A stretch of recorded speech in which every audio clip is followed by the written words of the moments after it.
Bismillahirrahmanirrahim. Assalamualaikum warahmatullahi wabarakatuh. Alhamdulillahilladzi hadana lihadza wa ma kunna linahtadiya laula an hadanallah. Asyhadu an la ilaha illallah wahdahu la syarikalah wa asyhadu anna Muhammadan abduhu wa rasuluhu la nabiyya ba'da. Rabbi shrah li sadri wa yassir li amri wahlul 'uqdatam min lisani yafqahu qawli. Alhamdulillah, bersama saya lagi dengan Muhammad Hamdan Al-Ghazali dalam Tauhid Metafisik.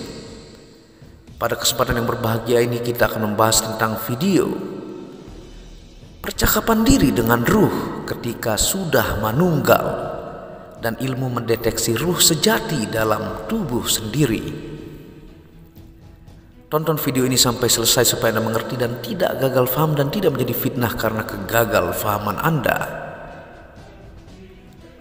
Kita mulai dengan ungkapan masyhur dari ulama-ulama praktisi tasawuf dunia. Bismillahirrahmanirrahim. Man arafa nafsahu faqad arafa rabbahu. Yang bermakna, barang siapa yang mengenal diri, maka ia telah mengenal Tuhannya. Benarkah bila kita mengenal diri, maka kita akan mengenal Tuhan? Kita semua tahu bukan bahwa wujudnya roh. Tidak ada seorang pun yang dapat menafikan kenyataan ini, karena semasa Yang Maha Suci bertanya kepada sekalian roh, "Siapakah Tuhan kamu?" Dengan spontan sekalian roh menjawab, mereka pun telah mengenal Tuhan yang Esa. Kisah roh memasuki jasad Adam. Setelah jasad Adam terbaring, maka Yang Maha Suci hidup telah memerintahkan roh memasuki jasad Adam. Tetapi sebelum itu roh telah bertanya, "Di manakah harus aku masuki ya Allah?" Dan Allah pun menjawab, "Masuklah kemana saja yang kamu senangi." Maka masuklah roh melalui hidung, dan dengan itu maka bernafas kita melalui hidung. Ini menunjukkan bahwa sesudah roh memasuki badan, maka barulah bermulanya kehidupan kepada jasad. Dan terbukti di sini bahwa rohlah yang dikatakan penghidup kepada jasad. Dan mati pada jasad ialah apabila roh keluar, apabila sampai ajalnya tiba. Jasad kasar kita ini terdiri dari dua, yaitu yang pertama dihidupkan. Apakah maksud dihidupkan dan bagian mana yang dihidupkan? Yang dihidupkan ialah jasad kasar kita. Ianya dihidupkan oleh roh yang berada di dalam jasad. Roh memasuki jasad semasa kita 100 hari dalam rahim ibu kita. "Aku tiupkan sebagian dari rohku." Begitulah kata firman Allah. Sejak itulah kita hidup di dalam rahim ibu kita dan kemudian dilahirkan ke dunia dan terus menjalankan kehidupan dari bayi hingga akhir hayat. Yang kedua, menghidupkan. Yang menghidupkan ialah roh yang datangnya atau diciptakan dari Yang Maha Suci hidup, yang memasuki jasad dan terus hidup. Tugas roh ialah menghidupkan jasad, tapi sayangnya jasad tidak langsung terfikir bahwa rohlah yang hidup sebenar-benarnya hidup dan menghidupkan jasad. Bila mana roh meninggalkannya, maka matilah dia dan disebut mayat, lalu ditanam atau dibakar. Mati ialah apabila roh meninggalkan jasad.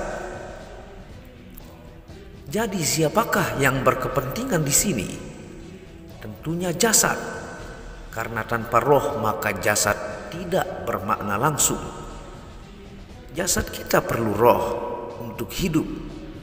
Tapi kenapa roh tidak diperdulikan sama sekali semasa hidupnya? Perlukah roh dikenali? Tentu sangat perlu, karena peran pentingnya sudah diuraikan di atas. Tapi sebelum mengenal roh, haruslah kita mengenal diri. Barang siapa mengenal diri, maka kenallah dia akan Tuhannya. Apakah diri itu? untuk semua ilmu pengetahuan bahwa diri itu datang kemudian setelah roh memasuki jasad. Mengapa bisa begitu? Apabila roh berada di dalam jasad, maka perkembangan cahaya roh itu yang memenuhi dalaman jasad keseluruhannya. Ini telah menyebabkan wujudnya diri yang berupa seperti jasadnya memenuhi ruang dalaman jasadnya. Maka wujudlah diri sebenar-benarnya diri, dan diri inilah yang harus dikenal. Kenallah diri, maka kenal Tuhan. Untuk mengenal diri ada 3 jalan atau cara. Yang pertama terbuka dengan sendirinya. Yang kedua berusaha sendiri untuk membukanya. Yang ketiga dibukakan oleh guru-guru yang berpengalaman. Intisaripatinya adalah dibuka atau buka. Kenalkah diri tadi kepada Tuhannya? Sudah tentu, karena dia datang dari sana, dari Hyang Maha Suci Hidup, Sang Pencipta dan yang Maha Kuasa di atas segala yang maha. Apabila kita dapat mengenal diri kita yang sebenar-benarnya diri ini, kita harus belajar dari diri ini sendiri, bukan yang lain selain dari diri ini sendiri. Dia mengetahui karena dia datang dari yang maha mengetahui.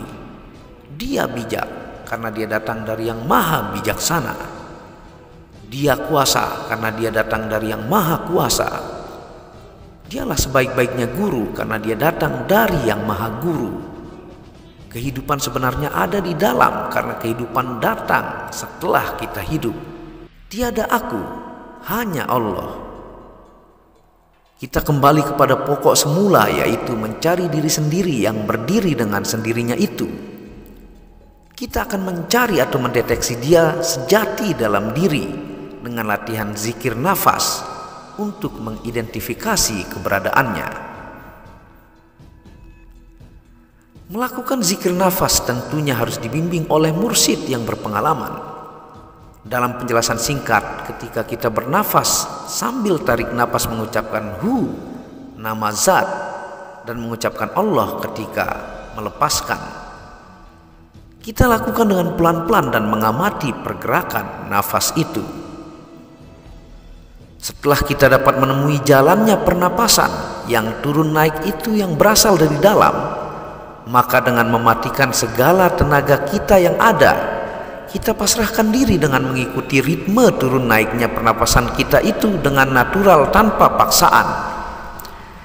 Dengan pengertian kita mulai memakai atau menggunakan tenaga dari dalam, yaitu tenaga yang menyebabkan turun naiknya pernafasan kita.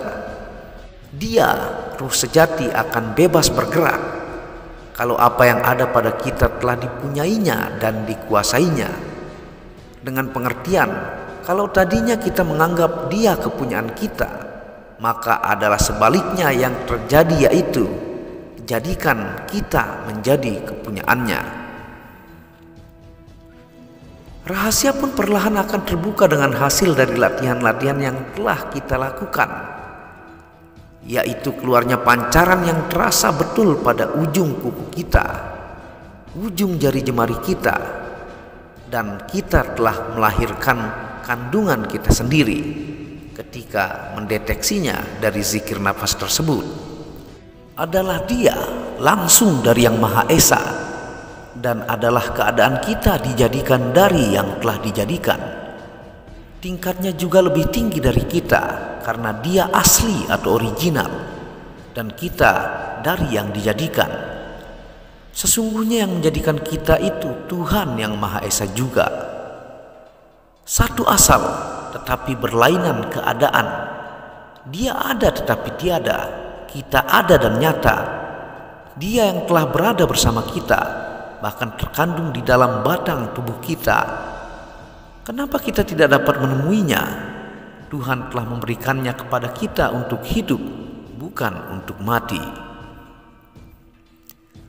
Setelah Anda mengetahui siapakah dia, diri sejati itu, maka di sanalah akan terjadi komunikasi setiap waktu, setiap detik di dalam pikiran, nafas, dan perasaan Anda, dan selalu menginformasikan tentang hal-hal mulia, menyuruh Anda untuk terus melakukan kebaikan, dan selama itu terus terjadi maka dia akan mendominasi apa yang akan Anda lakukan di fisik Anda. Dan ketika itu terus-menerus terjadi, maka Anda akan manunggal. Dan inilah percakapan antara diri dengan ruh sejatinya diri dalam hening ketika manunggal atau bersatu. Perjalanan mereka ke bawah sedangkan perjalanan kita ke atas. Mereka menuju kematian sedangkan kita menuju kesempurnaan yang kekal dan abadi. Perjalanan kita sebenarnya ialah kita telah mati sebelum dimatikan, telah pergi sebelum dipanggil, dan aku telah kembali dari sana. Aku telah menemuinya setelah engkau menemui aku, dan batas aku dengan dia ialah seperti batas antara engkau dengan aku, yaitu jauh tidak berantara dan dekat tidak terbatas. Engkau yang tadinya dinding bagiku untuk menghubungi dan menemuinya, kini telah dapat menghubungiku dengan cara pemecahanmu. Maka terbukalah jalan bagiku untuk menghubungi dan menemuinya, karena pintu telah terbuka bagiku. Engkau aku bawa serta, karena cinta kasih sayangku tertumpah padamu, dan adalah engkau itu badanku. Kita tidak akan berpisah kecuali kalau dipisahkan oleh Yang Maha Suci Hidup. Dari itu kuasailah aku, supaya apa yang ada padaku menjadi kepunyaanmu. Bagaimana cara menguasaiku? Kata si ruh.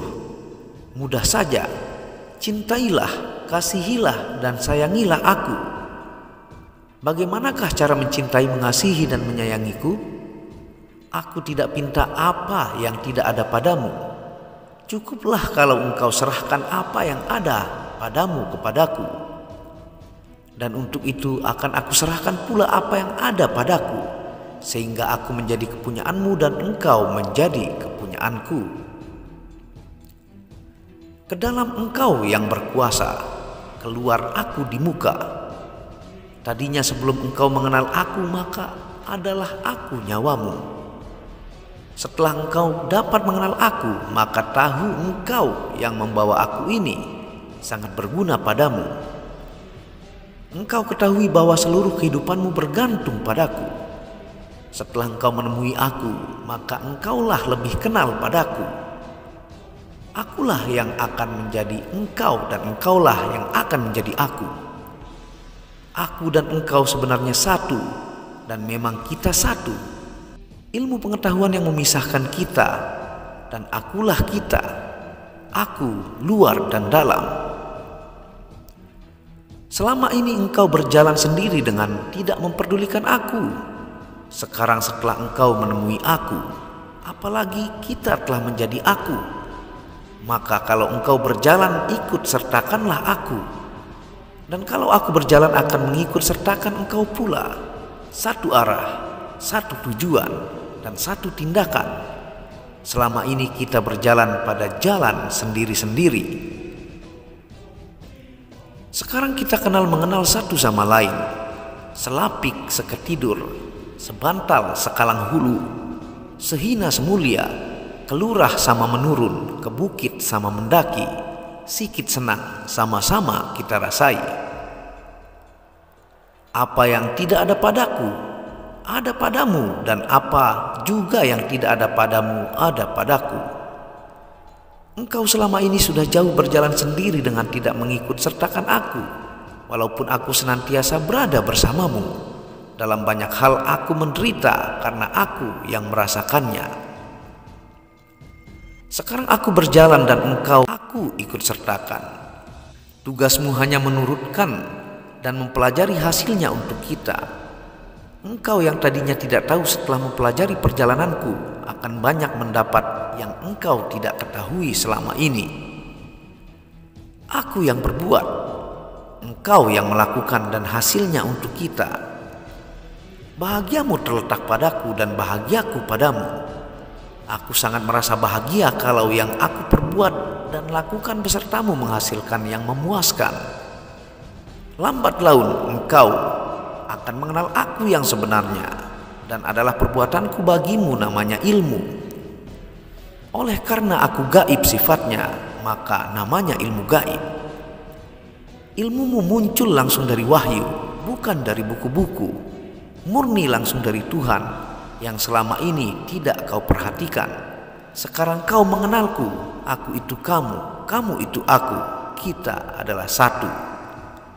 Itulah penjelasan ilmu yang agak dalam tentang mengenal diri dan Tuhan, yang tentunya Anda konsultasikan kepada guru dan kiai Anda supaya tidak gagal faham.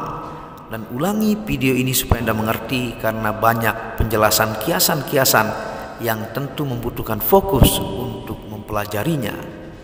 Dukung channel ini untuk mengembangkan dengan klik tombol merah subscribe gratis dan lonceng notifikasi gratis, tidak ada ruginya. Wabillahi taufiq wal hidayah. Assalamualaikum warahmatullahi wabarakatuh.